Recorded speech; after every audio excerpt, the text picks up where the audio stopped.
Hey everybody, my name is Melanie Williams. I'm an ACE certified group fitness instructor, primarily in the yoga area. So I want to talk to you a little bit today about picking out your yoga mat.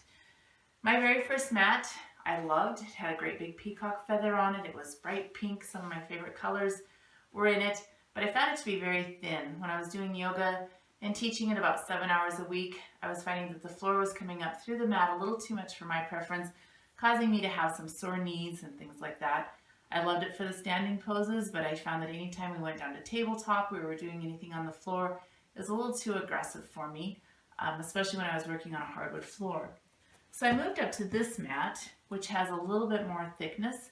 I feel this is a better all-around mat. I can use it on any surface, even on concrete. I find that the concrete doesn't come up through the mat. It provides a nice cushion, but not too much. I can still get the stability that I need when I'm doing standing poses. I have the friction that I need for standing poses. It's just a great width, a great amount of cushion for all around yoga. When you're out looking, you'll probably run into a lot of mats that look like this. These are great fitness mats, but they're made for more of a high intensity type workout with plyometrics, maybe a P90X, maybe a HIIT type workout. A little too much cushion for yoga. It'd be like doing yoga on your bed. It's hard to get stable. It's hard to find your balance on mats like this. So unless you have a serious injury that you're trying to take care of and protect, I wouldn't recommend a mat like this. You can almost end up fighting against the mat when you're doing your yoga. For those of you that travel, there's a great traveling mat out there, but it is very, very thin. I wouldn't recommend this one for every day because it is so thin, but in hotel rooms, on the road, it makes a great mat that you can roll out and do your yoga anytime, anywhere while on the road. Aside from a yoga mat, you might want to be looking for a few other props. The first one would be the strap. I like the strap with the D-rings because you can make a loop out of it, and I also like the longer strap.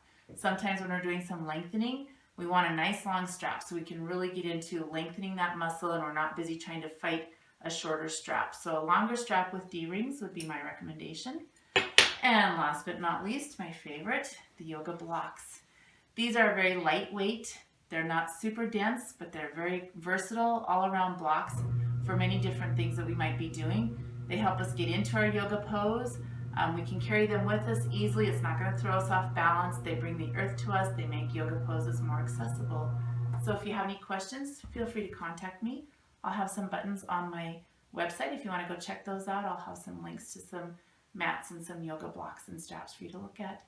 Namaste.